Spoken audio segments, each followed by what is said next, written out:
এবার একটা হাদিস শোনায় আপনাদেরকে, যদি পারেন আরো 10 জনকে শোনায়া দিবেন। হাদিসটা বাংলায়ও বলবো আমি, আরবিটাও বলছি।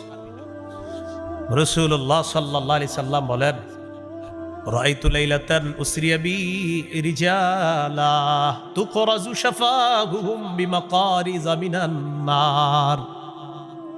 মেরাজের রাতে আমি রওনা করলাম, একদল মানুষের পাশ দিয়ে গেলাম, তাকায় দেখি তাদের ঠোঁট জিহ্বাগুলা আগুনের কেচি দ্বারা কাটা হচ্ছে।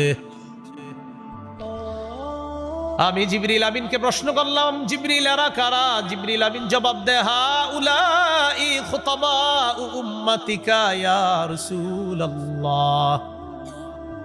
হুজুর, এরা হলো আপনার উম্মতের বক্তাগণ, এরা হলো আপনার উম্মতের বক্তাগণ, এরা হলো আপনার উম্মতের বক্তাগণ। কি ভাই, নবীজিরে বলতেছে জিবরিল, হুজুর এরা আপনার উম্মতের বক্তাগণ। আল্লাযীনা ইয়ামুরুনা নাসা বিল বিররি ওয়া ইয়ানসাউনা আনফুসাহুম। হুজুর, তারা মানুষকে সৎ কাজের আদেশ করত আর নিজেদেরকে সব সময় ভুলে থাকতো। এরা তারা কিয়ামত পর্যন্ত ঠোঁট আর জিহ্বা এইভাবে কাটা হবে। আমি আপনাদের সকলের কাছে দোয়া চাইতেছি, আমি আপনাদের কাছে দোয়া চাই। দেখেন, আমি তো এই শ্রেণীর অন্তর্ভুক্ত, আল্লাহ যেন এই শ্রেণীর মধ্যে আমাদের নাম।